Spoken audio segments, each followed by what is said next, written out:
Ahlan wa sahlan, pemirsa HKTV dimanapun berada, kaifah haluk, kabar baik, semua, amin ya robbal alamin. Di liputan hari ini, di Gedung Pertemuan Pontren Husnul Khotimah 2 Kuningan, suasana pagi terasa hidup dengan kegiatan workshop yang bakal digelar, membahas implementasi guru dalam pengelolaan pengajaran. Lebih dari 10 guru dari Madrasah Aliyah dan Madrasah Sanawiyah HK1 telah tiba di sini, diutus delegasinya untuk mengikuti workshop ini. Mereka semua siap untuk menggali pengetahuan baru dan berbagi pengalaman dalam meningkatkan kualitas pengajaran. Seperti disampaikan tokoh yang sedang saya kagumi akhir-akhir ini, saatnya perubahan begitu ya. Jadi Bapak Ibu ya, siapkan diri juga jika ada perubahan yang terjadi. Assalamualaikum warahmatullahi wabarakatuh. Pada hari ini diadakan kegiatan workshop seri ketiga implementasi kurikulum Merdeka di Aula Pondok Pesantren Husnul Khotimah 2 Kuningan. Nah, ini akan ada upload sertifikat dari setiap kegiatan. Kegiatan ini diikuti oleh 45 guru dari MTS HK2. Selain itu juga ada guru-guru dari HK1, 5 orang guru dari MTS HK1 dan 5 guru dari Madrasah Aliyah Husnul Khotimah. Pada seri ketiga kali ini mengambil tema-tema yang berbeda dari seri-seri sebelumnya.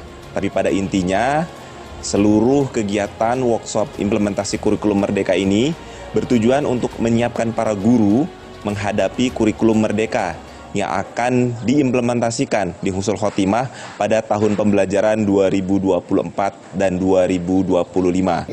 Fase E terdiri dari satu kelas, yaitu kelas 10. Sama. CP. Yang kedua, setelah dibuatkan CP agama dan bahasa Arab, PAI plus bahasa Arab, dan salah siap. Di tesnya pakai apa? Kan pertemuan untuk materi tertentu. Nami, saya ulangi lagi. Apakah asesmen kognitif RPP atau yang disebut dengan modul ajar itu dibuat untuk beberapa kali kan? Hasilnya berbeda. Contoh, saya ngambil mata pelajaran 5 kali pertemuan. Sebelum pertemuan pertama, lakukan asesmen. Tujuan pertama workshop itu sebetulnya adalah ingin meningkatkan kompetensi guru. Jadi walau bagaimanapun juga bahwa kompetensi guru itu menjadi tujuan pokok utama dalam keberhasilan proses pembelajaran. Karena guru adalah garda terdepan dalam pengelolaan pembelajaran di kelas. Sehingga dari tahun ke tahun kompetensi itu perlu ditingkatkan. Apalagi kita menyongsong terhadap perubahan kurikulum, maka perlu bagi guru adalah berkaitan dengan informasi, materi, agar dia bisa menyesuaikan dengan kurikulum yang sudah diberlakukan oleh pemerintah. Menurut Bapak, menjadi tantangan terbesar dalam pengelolaan pengajaran sekolah-sekolah saat ini gimana Pak Haji? Ya, ada hal yang berbeda di kurikulum Merdeka itu adalah dalam pengelolaan pembelajaran terkait dengan pembelajaran berdiferensiasi. Nah, ini yang belum biasa dilakukan oleh guru. Karena biasanya guru melakukan pembelajaran itu di kurikulum-kurikulum sebelumnya menganggap siswa itu sama rata, sehingga dengan materi yang sama, konsep yang sama dilakukan di dalam pembelajaran di kelas. Tetapi di era kurikulum Merdeka ini, pembelajaran di kelas harus disesuaikan dengan karakteristik minat belajar, gaya belajar, dan kesiapan belajar siswa.